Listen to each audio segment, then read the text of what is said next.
Assalamualaikum warahmatullahi wabarakatuh. Rekan NAS Channel dimanapun Anda berada. Ini saya akan membacakan berita. Ada berita bagus terkait kesehatan. Nami memang letaknya di Sukoharjo ya, yang dilansir Solo Post Senin Legi 6 Desember 2021. Nah ini ya. Nah beritanya apa beritanya? Beritanya judulnya ini ya. Judulnya apa ini? 41 pelajar terjangkit alarm HIV AIDS dari Sukoharjo. Kita coba bacakan, kita sedikit nanti mengulas ya. Sukoharjo, sebanyak 41 pelajar di Sukoharjo dinyatakan terjangkit HIV AIDS pada 2021. Ini menjadi alarm yang mengingatkan kembali rentannya kelompok terpelajar atau pelajar terpapar penyakit hingga kini belum bisa benar-benar disembuhkan. Persebaran HIV AIDS di Sukoharjo terus mengalami tren peningkatan setiap tahun ya. Data penularan HIV di Sukoharjo tersebut diungkap oleh pelaksana tugas Kepala Dinas Kesehatan Dinkes Sukoharjo Yunia Wahdiati ketika berbincang dengan Expos melalui sambungan telepon pada Minggu Desember 2021. Jadi NAS Channel dimanapun Anda berada, ini bukan untuk menyampaikan keburukan atau apapun, tapi ini adalah bahan riset, bahan yang dapat dilanjutkan menjadi riset bagi peneliti, baik itu dosen, baik itu mahasiswa atau bahkan seorang pelajar. Apa bentuk penelitiannya? Yang pertama tentu pertanyaan penelitiannya, kenapa kok bisa terjadi pelajar ini terjangkit? Apa yang terjadi? Dari mana faktornya? Apakah faktor perilaku atau faktor tertular dari orang lain atau faktor apa? Nah ini penting karena dengan begitu hasil penelitian akan menjadi evidence base, bukti fakta yang dipercaya bagi semua pihak di dalam melakukan program kesehatan selanjutnya. Coba kita teruskan, kita ambil kita ambil hal-hal yang positif ya. Dia menuturkan sepanjang pendataan yang dilakukan oleh Dinkes Sukoharjo hingga 2021 tercatat sebanyak 727 orang terdeteksi positif HIV AIDS. Jumlah tersebut terdiri atas 372 orang yang positif HIV dan 355 orang positif AIDS. Nah, beliau berkata, ini Bu Yunia berkata, kalau melihat dari data memang trennya meningkat, tetapi perbedaannya adalah yang ditemukan HIV itu lebih tinggi daripada AIDS. Jadi deteksinya lebih cepat untuk menekan penyakit tersebut masih bisa segera dilakukan agar virus ya tidak segera tersebar dengan cepat di tubuh yang terjangkit.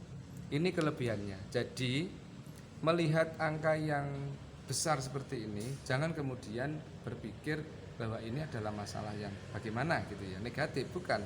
Namun Bu Yunia mengatakan apa? Mengatakan ini menandakan deteksinya lebih cepat, lebih bagus. Early detection, deteksi yang lebih cepat akan membantu di dalam penentuan kebijakan ya. Ini bisa dimasukkan di dalam mendorong decision support system, membangun sistem pengambilan keputusan seperti apa yang dilakukan. Nah, lagi nih, menurut Yunia, pendataan warga yang terjangkit HIV/AIDS masih diklasifikasikan berdasarkan sejumlah indikator. Berdasarkan usia, dia menilai warga yang paling banyak terjangkit berada di usia produktif, yaitu 20 hingga 30 tahun, sebanyak 218 kasus. Berikutnya kelompok warga berusia 30-40 tahun sebanyak 219 kasus. Pemirsa NAS Channel dimanapun Anda berada, jadi kalau ada deteksi lebih cepat diketahui seperti ini, tentu penanganannya lebih cepat, pemberian pemberian obat lebih cepat, penanganan lebih cepat ya, apapun itu, sehingga meskipun seseorang itu terjangkit HIV/AIDS kemudian diberikan penanganan lebih cepat, maka dia akan bisa lebih produktif lagi. Jadi lebih produktif lagi ya, dia bisa bekerja dan lain sebagainya. Di samping itu tentu marilah kita sama-sama tidak menstigma negatif ya. Jangan ada stigma bagi saudara-saudara yang ODA ya, orang dengan HIV ini. Nah, lanjut saya bacakan. Sedangkan berdasarkan pekerjaan, kalangan karyawan menjadi yang terbanyak yaitu 235 kasus. Kemudian ada dari kalangan wira swasta dan buruh, serabutan juga tinggi, angka yang terdeteksi positif. Lanjutnya, yang mengejutkan kata Yunia, berdasarkan temuan Dinkes Sukoharjo, di antara kalangan usia produktif yang terjangkit HIV/AIDS, puluhan pelajar juga diketahui terjangkit. Nah, ini yang kemudian Ibu Yunia, ya, Ibu Yunia itu adalah tadi disampaikan Ibu Yunia merupakan pelaksana tugas ya, kepala Dinkes ya di dalam Solo Pos ini. Kaget juga, mengejutkan. Nah, dia mengungkapkan 41 pelajar terdeteksi penyakit tersebut yang menyerang sistem kekebalan tubuh. Yunia menilai rata-rata pelajar yang terjangkit disebabkan gaya hidup seks bebas yang beresiko. Nah, ini yang harus kita sama-sama cegah ya, tingkatkan literasi kepada mahasiswa kepada pelajar ya, dan mahasiswa tentunya terkait dengan gaya hidup ya, gaya hidup yang sehat ya, jangan gaya hidup yang tidak sehat. Nah, kami memang mendeteksi banyak juga pelajar positif. Ada 41 yang sudah dideteksi. Penyebabnya macam-macam, ada yang seks bebas, ada yang terkontaminasi jarum tato, dan mengkonsumsi obat terlarang. Angka ini sangat tinggi menurut kami, terang dia. Semoga dengan begini pihak-pihak terkait bersatu ya, bergandengan tangan terkait penurunan seks bebas. Kemudian jarum tato ini perlu ada literasi ya, peningkatan pemahaman bahwa jarum tato dapat menimbulkan penularan dan mengkonsumsi obat terlarang. Tentu semua pihak sampai kepada tingkat keluarga, agama dan sebagainya bergandengan tangan di situ.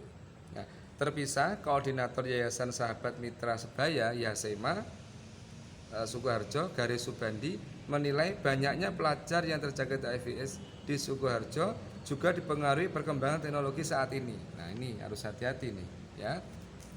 Banyaknya aplikasi media sosial yang berperan membentuk pola pikir pelajar mengikuti gaya hidup berisiko. Dia berharap ada intervensi sekolah dan keluarga dalam edukasi dan antisipasi. Marilah kita sama-sama bergandengan tangan untuk intervensi, edukasi dan antisipasi karena berada di level-level pendidikan ya. Tentu semua pihak, pengabdian masyarakat, riset dasar dan lain sebagainya bersatu padu untuk menurunkan atau mengingatkan terjadinya kasus seperti ini agar tidak sampai naik ya. Penularan HIV pada remaja atau anak-anak usia pelajar sudah cukup lama menjadi masalah Indonesia dan dunia. Hal itu salah satunya muncul dalam analisis yang diterbitkan pada Jurnal Penelitian dan Pengembangan Pelayanan Kesehatan volume 3 nomor 2 Agustus tahun 2019 lalu. Pemirsa NAS Channel dimanapun Anda berada, ini yang saya sampaikan, ini yang kita bacakan ya, untuk kita ulas sedikit tentang berita ada 41 pelajar di Sukoharjo yang terkontaminasi HIV ya. Untuk itu marilah kita semua dari semua profesi, dari semua pihak saling bergandengan tangan untuk masuk mengedukasi peningkatan literasi kesehatan, mengedukasi perilaku sehat ya, dan mengedukasi kesehatan reproduksi yang sehat di kalangan remaja. Terima kasih. Bila terbaik, assalamualaikum warahmatullahi wabarakatuh.